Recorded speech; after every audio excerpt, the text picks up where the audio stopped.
Your voice, your opinion, your community. Fact TV, free speech protected.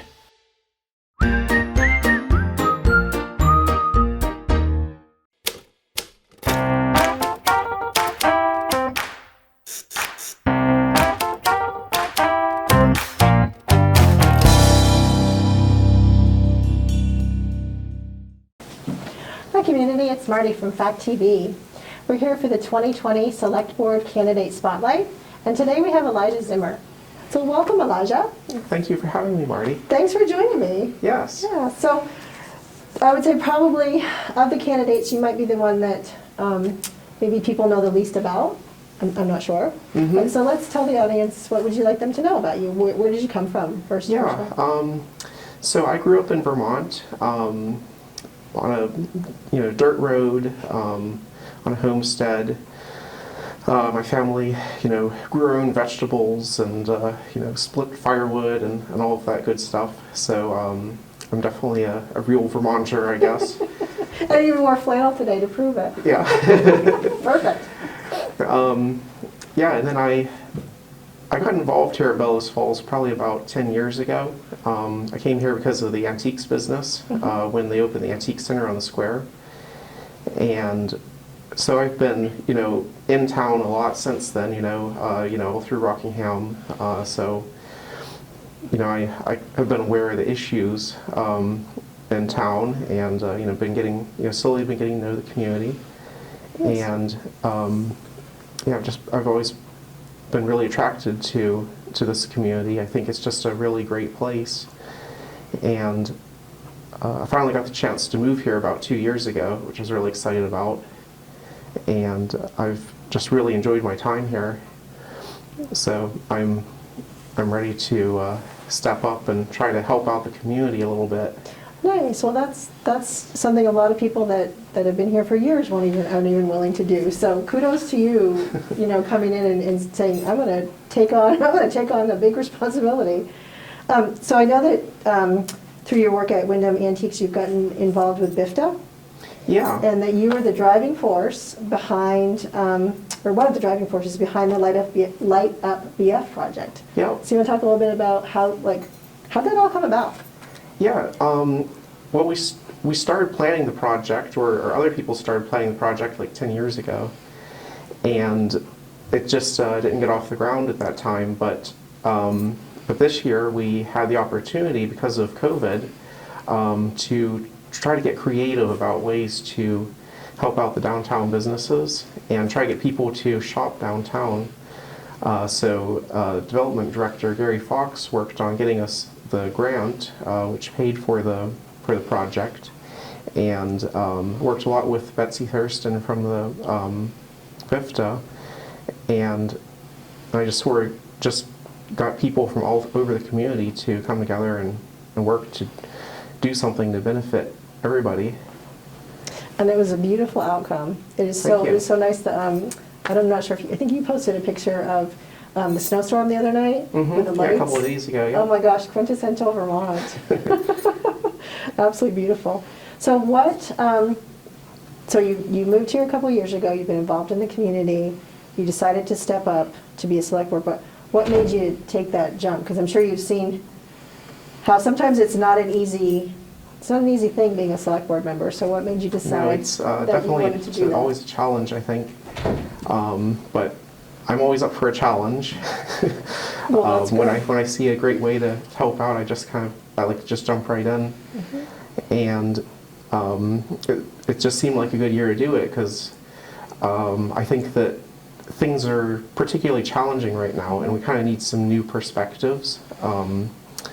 And just we need to get really creative about how to keep the community going right now and inject some new life. So I felt that I was someone who could do that. Is that what you see do you see the, so Elijah, what would you say are some of the challenges that the select board are going to be facing moving forward, like post-COVID? Yeah, I think that it's a challenging time. It's been really difficult on a lot of families, dealing with losing jobs and losing income over the past year. And it's been hard on some of the downtown businesses, and we just need to get creative to figure out ways to help people recover from this. And I think that this is an opportunity to strengthen the community, to be to be more resilient than what it had been even. But we do have it's an amazing community, and people here are really strong, and I think they've really come together to pull through this together. So it's really about the collaboration and just getting the whole community together to work together. I think we're stronger together. I agree with you. So that kind of leads to my next question. Perfect segue. You're just great. It was like we rehearsed this or something, which we didn't. So speaking of working together, so you probably followed that, sometimes the select board and the trustees and the town manager can get kind of not so much working together. Like there's been some, issues with town managers and things. So moving forward on the select board, how would you address making the boards and the manager all work well together? Yeah, I think sometimes just it's being willing to listen, having an open mind, and just not having any preconceived notions maybe, realizing your limitations and working with people, and just having a conversation. Nice. I think that's a good. What would you see? So we talked a little bit about some challenges moving forward. What do you see as some positive things moving forward post-COVID?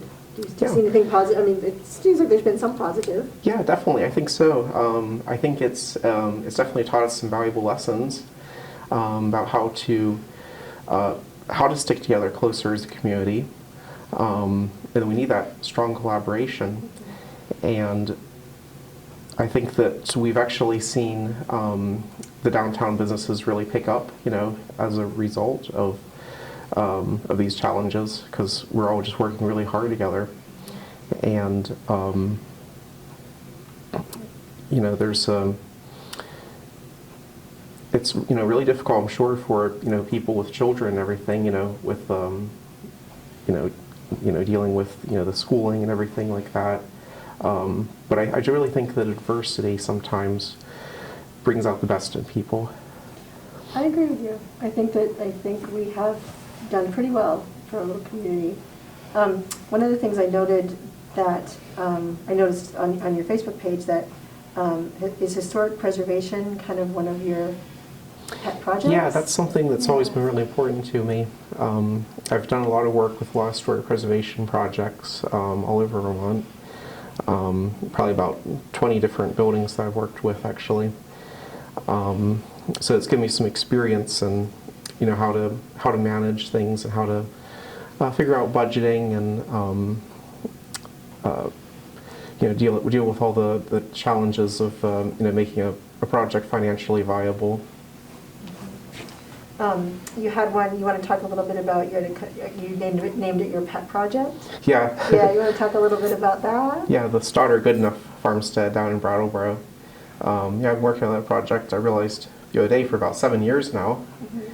And that was an old farmstead that was started in the 1780s, and it had fallen on difficult times. So I was able to start working with the nonprofit organization that owns that, and we were able to make a public-private collaboration to try to bring that property around. So it's been both conserving the original buildings and also conserving the land. And that's another thing that's important to me too, is environmental conservation and using our land the best we can. Here in Vermont, it's really all about the land, and that's how I was brought up, to be close to the land and to respect it. So it seems that would be, I would count that as a strength that you could bring to the select board, because there certainly are a lot of historic buildings here in town that could use some preservation or restoration to keep them. I mean, I know there was the controversy over, Robertson paper and doing away with it, and that probably was beyond the point to be able to be preserved, but it seems like there's some others that we could certainly look at and preserve our Yeah. history. I think there's a big benefit sometimes to try and do something good with these buildings. It definitely, it's a way to encourage new businesses to start here. Some of them have potential as, business and creator spaces. We definitely need to get new jobs in Rockingham. So providing a place to start those businesses can be a big benefit.